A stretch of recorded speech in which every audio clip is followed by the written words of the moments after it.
Hello, friends! It's story time with Miss Dina, and we're going to be reading The Book Tree.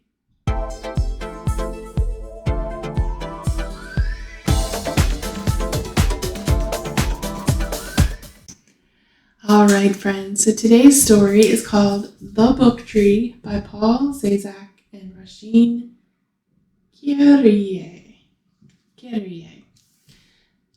Hopefully I pronounced that right. The Book Tree.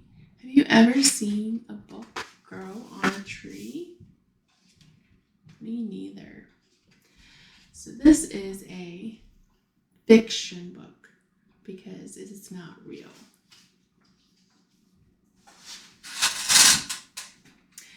Nestled in the branches of a tree, Arlo opened his book and breathed in. Nestled means snuggled up next to.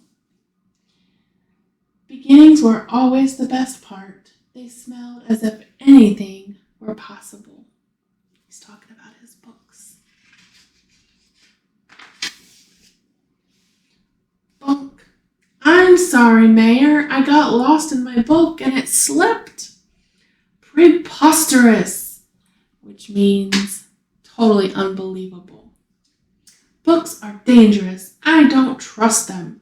They act like seeds which grow into ideas, and ideas turn into questions, and I will tell you what you need to know. Doesn't sound like a very nice mayor, does he?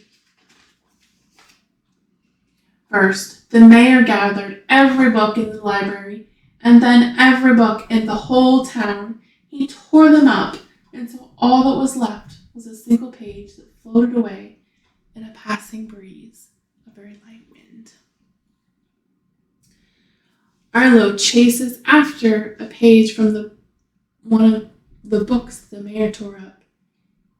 I think he wants to save it if he can, because he likes books a lot. Arlo chased the page as it blew across town. It reminded him of a dandelion seed drifting on a wish. When it landed, the muddy earth swallowed it letter by letter until it was too gone.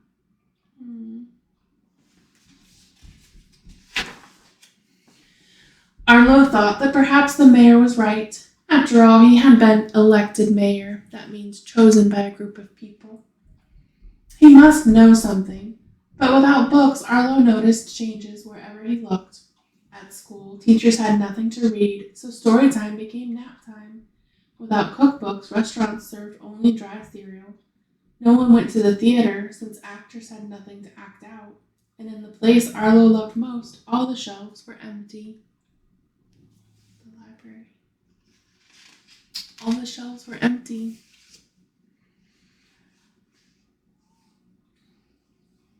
Arlo sat where the last page was buried. He missed the creak and crack of a book's spine the first time you open it. This is the spine of the book. So when you open it, you can hear the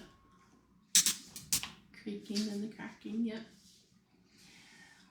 He longed for the smell and the crisp texture of a book's pages, but most of all, he missed getting lost in epic adventures.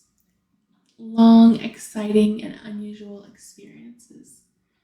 Sadly, Arlo scratched 2 words into the dirt. Endings were the worst part of any book. Arlo is sitting on the ground crying. He misses reading books. I wonder what would make him feel better.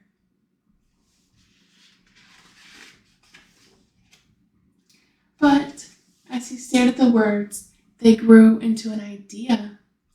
Arlo sat with pencil and paper and let his ideas flow.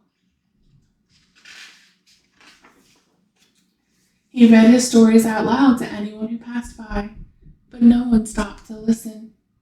Then Arlo heard something, a sound he thought he'd never hear before.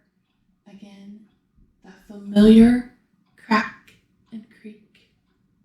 What do you think it is? When Arlo looked for the source of the sound, he saw a sprout springing from where the page had been buried. It began to open its leaves. It reached for Arlo's words, begging for more, wanting more. Arlo didn't have any books to read, so he wrote his own stories. As he keeps writing stories, the book tree grows bigger and stronger, and books begin to blossom on the tree. With every story Arlo wrote and read aloud, the sprout grew.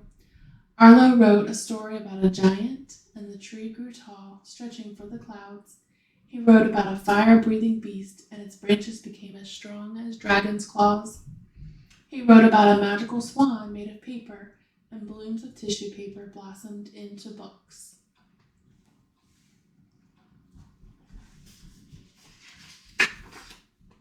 When the books were ripe,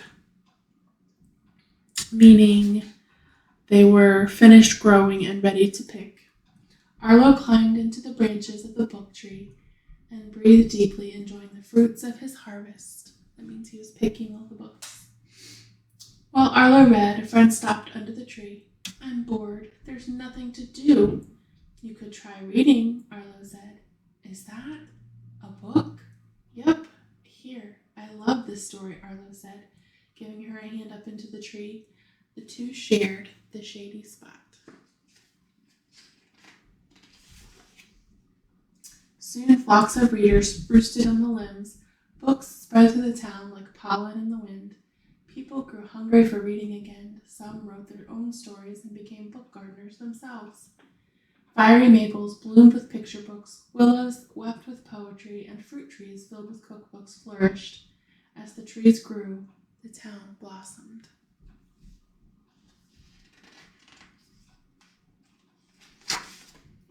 The mayor, lost in his mayoral work, was oblivious. That means not noticing anything around you, to all the changes. That is until a ripe book fell on his head. Bonk. Again. The mayor kicked and stomped. "Who planted these trees?" "You did, sir," Arlo said. "When you tore up the books, it planted an idea." "Impossible! This is the second time my head is hurting because of a book. The trees have to be cut down." "But we've become a town of books and stories. You can't cut them down." The mayor walked the streets of the town. He gorged himself at one of the 5-star restaurants. That means he ate until he was stuffed. Caught a show in the park and lost himself in a story about a boy fishing for a whale in a puddle. "Books did all of this?" the mayor asked, astonished. "No," Arlo said as he handed the mayor a freshly picked story. "The book was just the seed."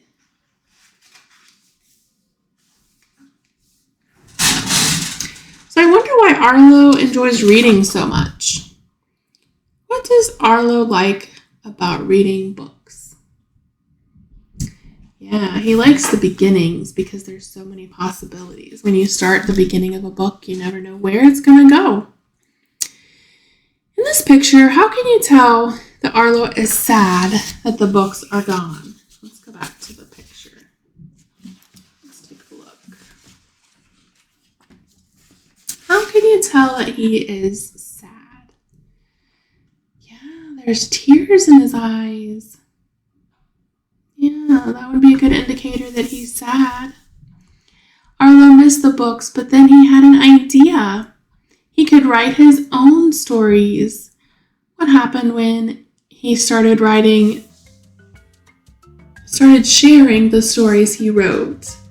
Yeah, other people started enjoying them. Some people started writing their own stories. Some people enjoyed reading them. It just changed the whole atmosphere of the town, didn't it? I hope you enjoyed this story of the book tree. We will be reading it again, so stay tuned. And don't forget to hit that like and subscribe button below, and I'll see you on the next video.